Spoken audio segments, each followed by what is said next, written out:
Yo creo que en cierta manera vuestra generación lo ha tenido muy difícil porque, como te decía, o sea, realmente yo siento que ha habido un retroceso y que hay ciertas cosas que ya se habían conseguido y que ahora cuesta mucho que se visibilicen. Y entonces creo que ahí está el problema, que cada vez que se intenta decir, oye, esto no está bien, la gente es como, yo antes aguantaba mucho más y es como, bueno, pero eso no hace que esté bien. La nueva ley de servicio social que pone los servicios sociales al nivel de la sanidad y la educación y es importantísimo. Pero tenemos que ser capaces de eso, que está tan claro en el papel, ser capaces luego de llevarlo a la práctica con un presupuesto que lo avale.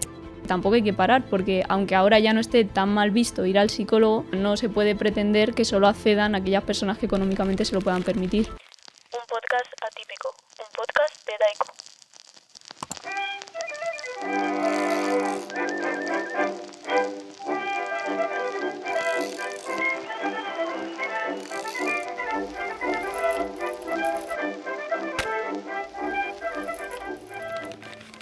Buenas, Laura, ¿qué tal? ¿Cómo estás? Muy bien, muy contenta de estar aquí. La primera pregunta que te quería hacer era si te quieres presentar y decir un poco quién eres. Yo soy Laura Sorea Zorí, tengo 44 años, tengo una parálisis cerebral infantil que me afecta a las piernas y al brazo izquierdo, entre otras muchísimas cosas que he hecho. He sido concejal en la ciudad de Alicante por el Partido Socialista del 2007 a 2011, tenía 27 añitos y en este momento soy diputada del Grupo Socialista en las Cortes Valencianas, que ya llevo 5 años de portavoz de política social. He sido la primera concejala con discapacidad del Ayuntamiento de Alicante, lo adaptaron cuando yo entré y ahora he tenido el honor de ser la primera diputada en silla de ruedas que también adaptaron en el hemiciclo hace 5 años cuando yo llegué. Así que, como siempre digo, yo me iré, pero eso se queda. Yo empecé a luchar en este tema en el año 99. No había ni una rampa en Alicante. Y cuando te digo ni una rampa, es ninguna. ¿Pero por qué te vengo a decir eso? Porque había que hacer una lucha por visibilizar cosas que no eran visibles, es decir, no se podía circular por la ciudad. Cuando yo entré en el 2007 de concejala conseguimos que se pusieran taxis adaptados por primera vez en la historia de la ciudad de Alicante, quiero decir. Entonces eran muchas cosas de barreras muy visibles, muy necesarias, como lo básico, ¿no? Hoy hicimos el primer congreso de estudiantes con discapacidad y una de las cosas que pedimos regular era que se regularan nuestros derechos y que no dependiera las adaptaciones de los exámenes de la buena predisposición del profesor, sino que hubiera un reglamento que obligara a ello. Afortunadamente todo eso se ha conseguido, pero eran cosas como muy básicas.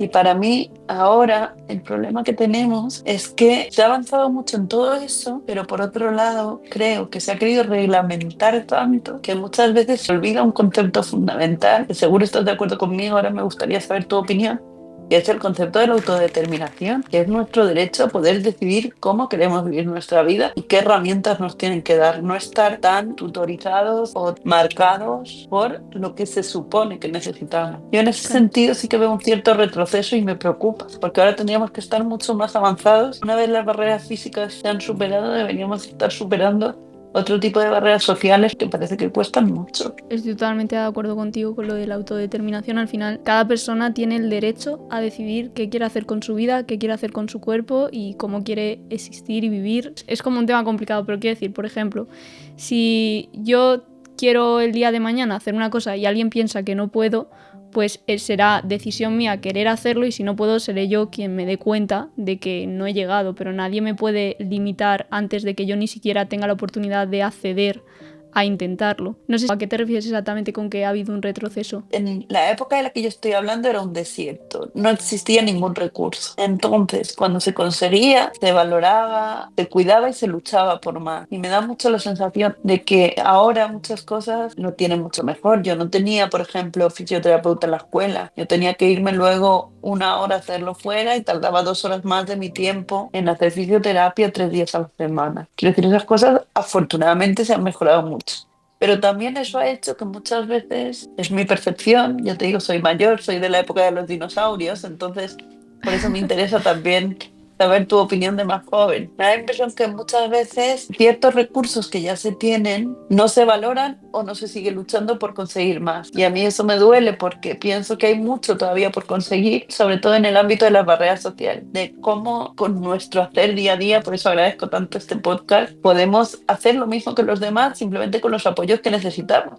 Pero para eso no solo necesitamos los apoyos y las instituciones, y mira que yo estoy en una. sino la sensibilización, que creo que es lo que más falla de la sociedad en la que habitamos, que falta mucho todavía, mucho más de lo que nos creemos. Creemos que hemos avanzado al ritmo de las barreras arquitectónicas y no. Después hay que estar luchando por cosas que parece mentira que a estas alturas haya que luchar de decisiones y de cuestiones complejas del día a día, ¿no? Totalmente. Yo creo que dos cosas. Un lado, por la parte que tú dices de que antes no había muchas ayudas que hoy en día sí que hay. Y eso es verdad. Yo, por ejemplo, cuando estaba... O sea, yo sé que soy bastante más joven, pero aún así yo también noto mucho la diferencia entre mi generación y la que hay ahora. Por ejemplo, cuando yo iba al instituto, ir al psicólogo era algo que no se nombraba. Yo necesitaba ir, pero como no se decía y era algo como... Incluso que ni siquiera conocías a nadie que dijera, bueno, pues yo he ido porque me encuentro mal. Entonces era un estigma tan grande ir que claro, eso te ocasionaba que tú no te encontraras bien y que no fueras a alguien que te pudiese ayudar solo porque nadie iba y como que estaba mal visto, como que eras más rara todavía, ¿no? Entonces yo siento que ahora las nuevas generaciones están creciendo en un entorno mucho más sano en el que es verdad que no tienen el acceso que deberían porque al final el psicólogo es un privilegio que pocos económicamente se pueden permitir, por desgracia, porque por la sanidad pública aún falta muchísimo que mejorar y que haya muchísimo más profesionales para que no te den cita cada 3 meses, pero sí que siento que ahí se ha avanzado, pero como que tampoco hay que parar, porque aunque ahora ya no esté tan mal visto ir al psicólogo, no se puede pretender que solo accedan aquellas personas que económicamente se lo puedan permitir. Y mire, en ese sentido te puedo contar que como desde pequeñita he sido rebelde. Yo empecé a ir a la psicóloga con 4 años y estuve yendo hasta que tenía 14. Y yo recuerdo luego, bueno, fallecieron mis abuelas y volví un tiempo a la psicóloga. Y el año antes de irme de Erasmus, yo siempre he sido como muy estructurada. Por mis circunstancias tenía que prever siempre un poco las cosas. Entonces el año antes de irme a estudiar a Francia un año, como me iba con una amiga que venía de voluntaria y me iba a ayudar en todo, dije no, yo tengo que ir un año al psicólogo antes para ir bien preparada, para trabajar mis miedos, para saber hasta dónde le puedo pedir y hasta dónde no, para hacer todo lo que yo pueda para que la relación funcione bien, ¿no? Y yo siempre, como he sido rebelde, nadie lo decía, pues yo lo decía a voz en grito, iba a la psicóloga. Y siempre me acuerdo en el instituto, una vez que me dijo una profesora, ¿a la psicóloga vas? ¿Y para qué? Si tú estás muy bien, qué tontería. Y le dije, claro, estoy muy bien por eso, porque voy. Porque voy.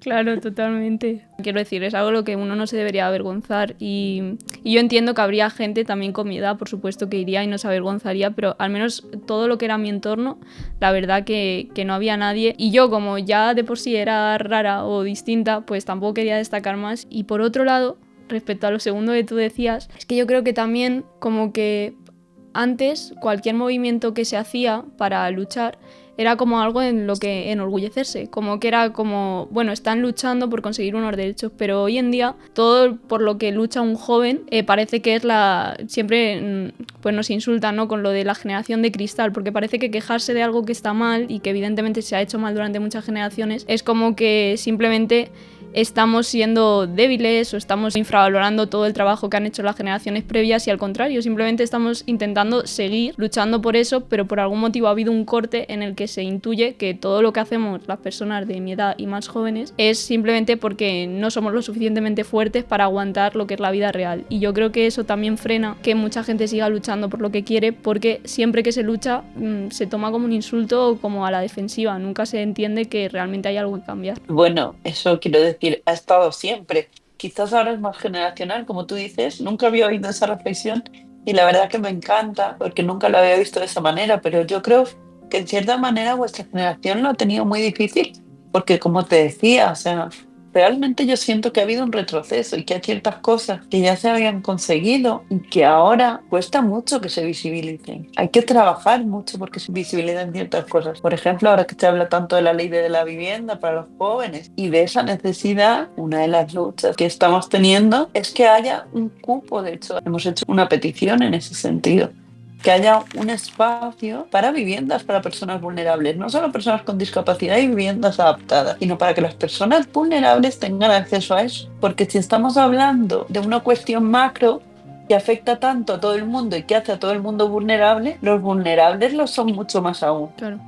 Y creo que ahora, antes éramos la noticia, nosotros, cuando se hacía alguna cosa, es verdad que no había redes, era mucho más difícil que se te visibilizara, pero ahora lo que está pasando es que como que no se le da la importancia que realmente tiene en el contexto porque todo está vulnerable. Entonces la vulnerabilidad suprema queda diluida.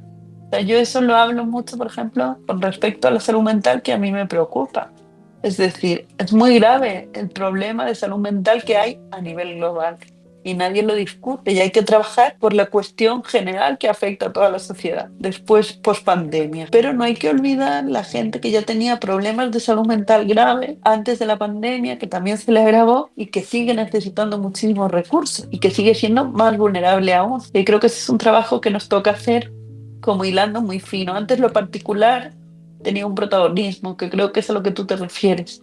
Y ahora vuestra sociedad lo tiene más frágil en eso. Tiene lo general, pero lo particular cuesta más que llegue. Claro, yo creo que antes vuestro problema era visibilizar, es decir, llegar a las personas que tenéis que llegar, porque hoy en día con las redes sociales es mucho más fácil hacerte escuchar, entre comillas, porque al final tienes muchos medios de comunicación y es fácil dirigirte a quien te quieres dirigir. Entonces, eso que antes no teníais, pues teníais que hacerlo de una forma como más invasiva o como más presente, era otro tipo de lucha. El problema es que hoy en día, que sí se podría llegar a quien se supone que hay que llegar, cada vez que se intenta, se trata como si realmente fuera una tontería por lo que se está luchando. Bueno, yo lo escucho muchas veces, ¿no? Ahora en las redes sociales cuando dicen bautista y demás, haciendo insulto en referencia a las personas autistas, y cuando se sale a decir que eso es un insulto que no hay que decir porque no tiene ningún sentido, la gente dice como, pues eso, ¿no? Lo que te decía, de que hoy en día todo nos ofende, que no entendemos lo que es una broma. Y entonces creo que ahí está el problema, que cada vez que se intenta poner un límite y decir, oye, esto no está bien, la gente es como,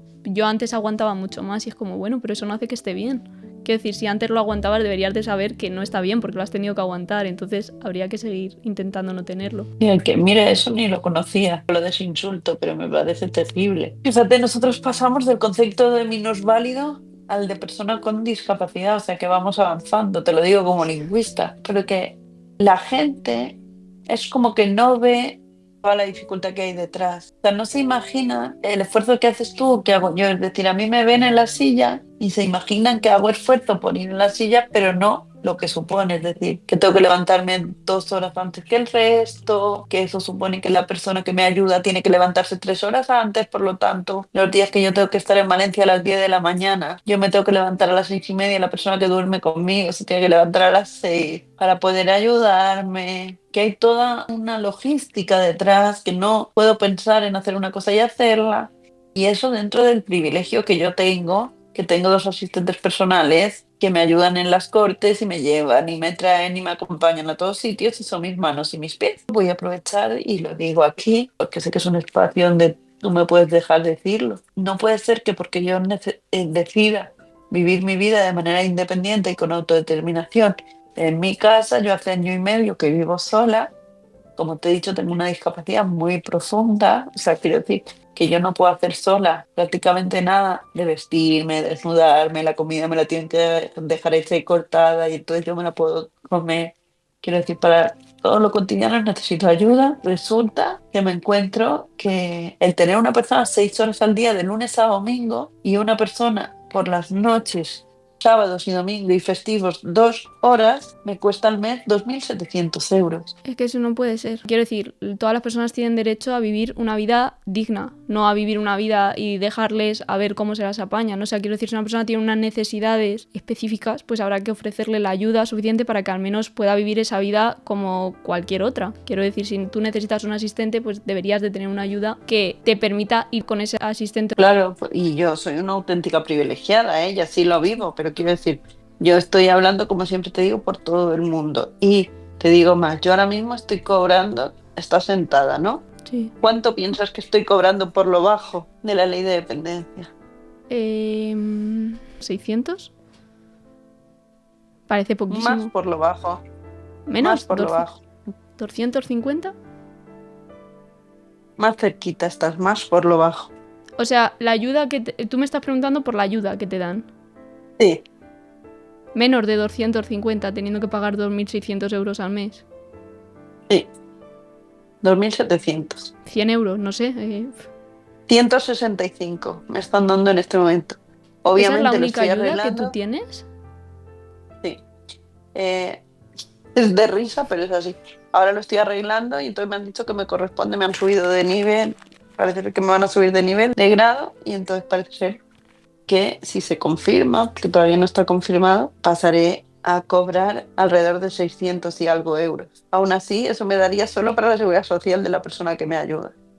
Y hay medidas tan simples y tan sencillas como que las personas con discapacidad, que necesitamos una persona permanente de cualquier tipo de apoyo, no tuviésemos que pagar la seguridad social de esa persona, que hubiese una reducción o, ¿sabes?, que se hiciese cargo el Estado para facilitarnos el pago. Claro, o sea, me parece ilógico, rollo, que tú necesites. Porque es que no es una cuestión de que quieras o no, es que si no lo tienes, pues no te puedes vestir, no puedes comer, no podrías Claro. hacer nada. Entonces, si tú lo Eso necesitas está para poder pensado vivir, desde el apoyo familiar, ¿sabes? Pero yo tengo una familia muy chiquitita, entonces no tengo eso. Ahora bien, igual que te digo eso, te digo que después que me suban el nivel, si todo sale como espero, porque está en espera, entonces ahí sí que podré pedir la figura del asistente personal y entonces ahí sí que te cubre todo. Pero te estoy hablando, pues que pueden pasar 3 años en todo ese proceso. y pero tú desde pequeña has necesitado esta ayuda o se ha ido agravando con el tiempo o... No, pero quiero decir, yo vivía en mi casa con mis padres. Luego murió mi madre y tuvimos más ayuda, pero vivía en mi casa con mi padre.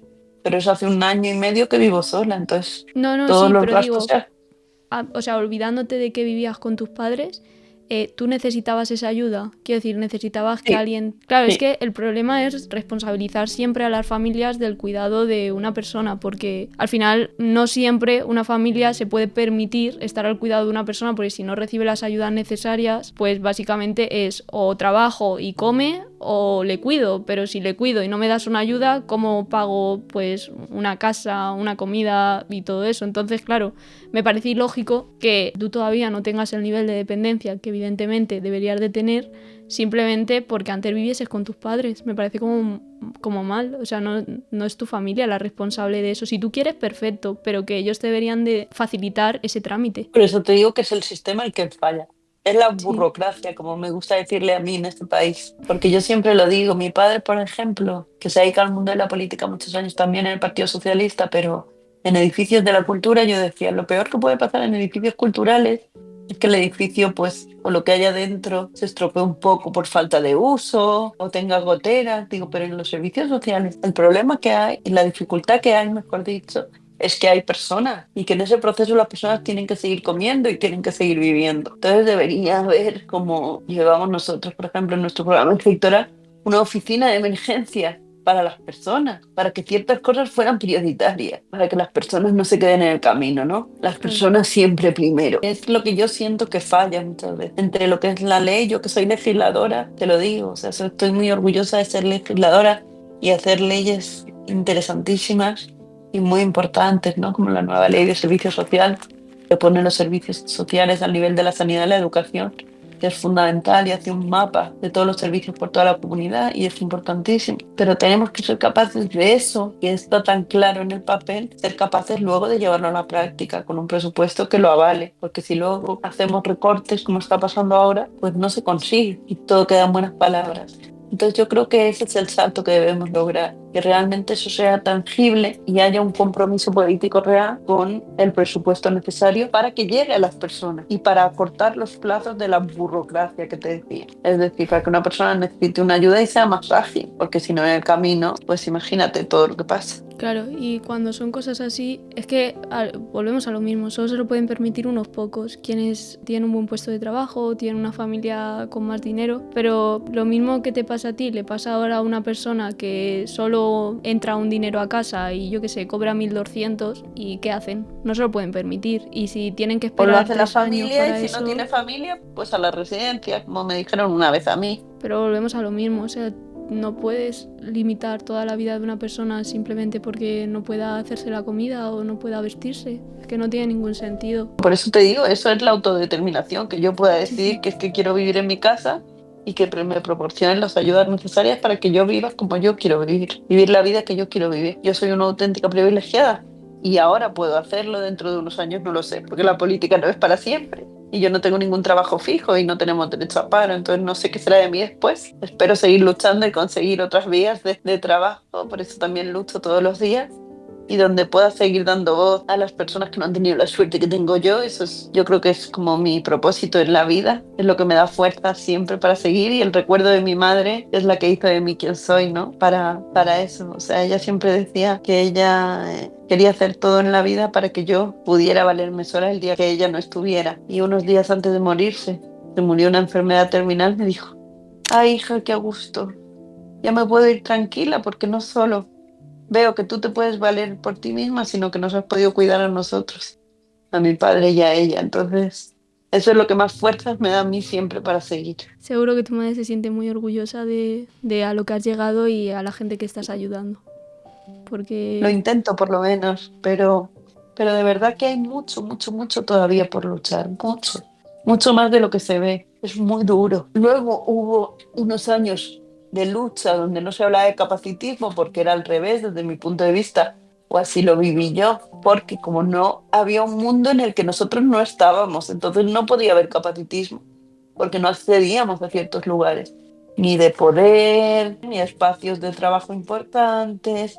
Entonces no cubríamos el espacio de nadie. Ahora es cuando ha vuelto fuerte el capacitismo, porque somos generaciones muy preparadas, que tenemos claros nuestros derechos y que queremos llegar. Y eso es lo que está molestando. Y entonces, ¿cómo nos pueden hacer daño? Atacando el capacitismo. Y más porque tú hablas de racismo, hablas de xenofobia y la gente te lo niega, como que tira para atrás, duele, ¿no? O sea, socialmente duele, aunque seas racista o xenófobo, por lo menos en España, tú no lo puedes reconocer, porque socialmente está muy mal visto. Y esa etiqueta hace daño, pero ahí sí que nos entono el mea culpa de que con el capacitismo, que es un término relativamente nuevo, un neologismo, no hemos sido todavía capaces de hacer entender lo que significa ese tipo de discriminación y que es equiparable, y tenemos que ser capaces de nombrarlo hasta la sociedad, y te invito a que lo hagas, a que es equiparable al racismo y a la xenofobia.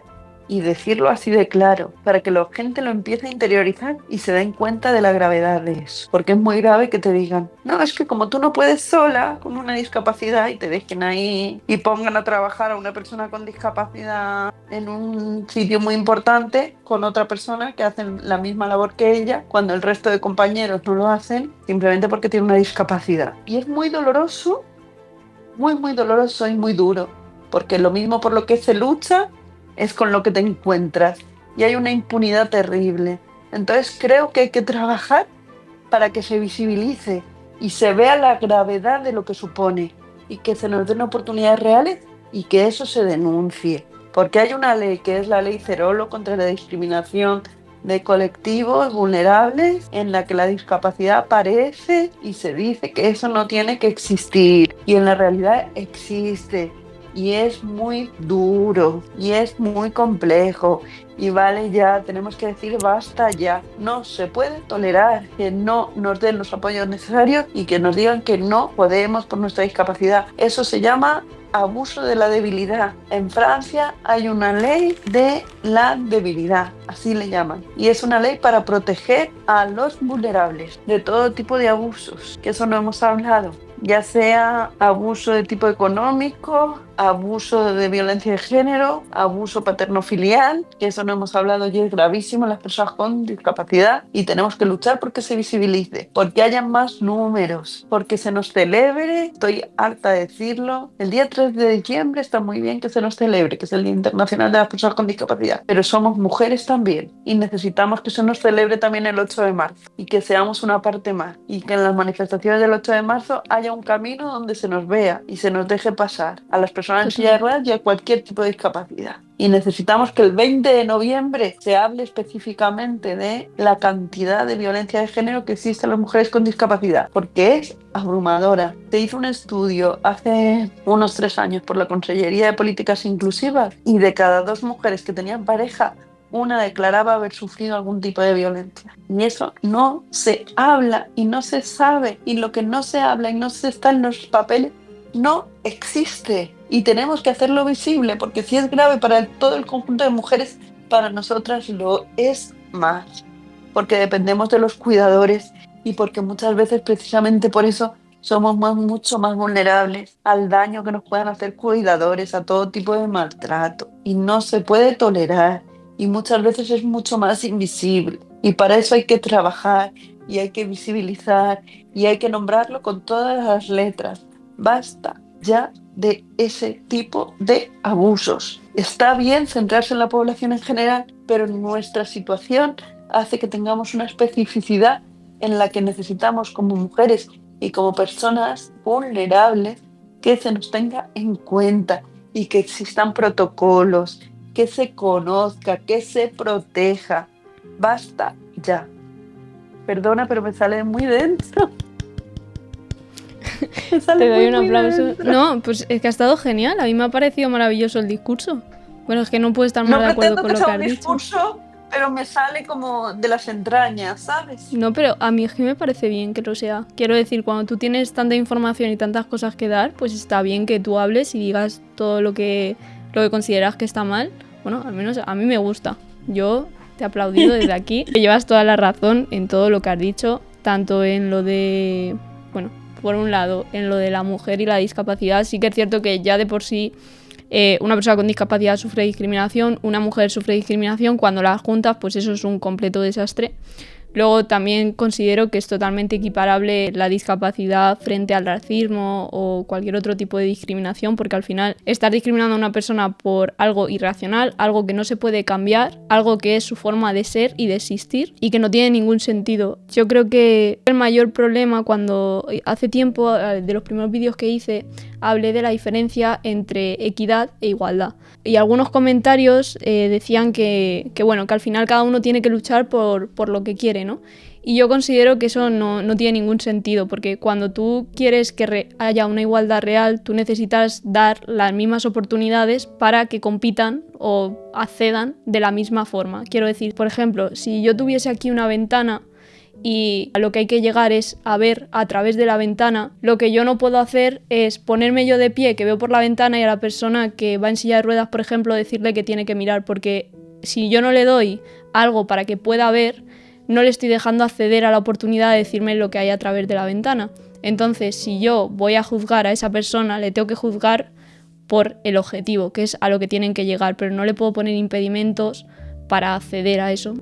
Es que yo creo que muchas veces no se entiende cuando una discapacidad es visible, automáticamente es estigmatizada y discriminada por norma general, pero sí se entiende que una persona en silla de ruedas, pues de golpe, por ejemplo, no se pueda levantar y ponerse a correr por un sitio porque va en silla de ruedas. Es algo lógico que comprendas que esa persona tiene una necesidad y que tiene que ir ahí. Pero, por ejemplo, cuando hablamos de cosas mentales, que también considero que el capacitismo está en todo tipo de discapacidad, también en la neurodiversidad, muchas veces cuando una persona, no sé, no puede hacer algo, por ejemplo, tiene una sobrecarga sensorial o cosas así que no se ven, quiero decir que no es algo que tú me mires y digas, efectivamente le está pasando esto. Cuando se dice... te dicen, por ejemplo, no sé, ¿tienes ansiedad? Pues la respuesta es, ¿y por qué no te relajas? Y es como, es que si pudiese relajarme no tendría ansiedad. Es como si a una persona con asma le dijeran, pues ¿por qué no respiras? No tiene ningún sentido. Siempre les digo lo mismo. Digo, es que es como si a mí me quisieras obligar a andar. Tú me quieres obligar a andar, me pones de pie y yo me caigo. Y no es porque no quiera andar, es que no puedo andar. Pues lo mismo les pasa a las personas con otro tipo de discapacidades que no se ven en su mente o en sus oídos. Y tenemos que ser capaces de entenderlo o de aprender a verlo, porque muchas veces las personas tampoco quieren decirlo. Quiero decir, yo aunque no lo quiera decir, se me ve. Yo tengo una etiqueta que dice persona con discapacidad que no anda, pero no todo el mundo es así. Entonces tenemos que ser más abiertos y más respetuosos al que tenemos enfrente. Y si aprendemos a ser respetuosos, pase lo que pase y dejemos de poner tanta etiqueta, será más fácil. Mi homenaje a todas esas personas que fueron abriendo camino para que tú y yo estemos ahora aquí hablando abiertamente de esas cosas. Me ha encantado hablar contigo. De verdad estoy emocionada realmente. O sea, no te puedes imaginar lo que agradezco este espacio. No suelo abrirme tanto, así que te lo agradezco mucho, mucho que me hayas dejado todo tu espacio, todo tu tiempo y que me abriera y aportando tantas cosas. Gracias infinitas, de verdad.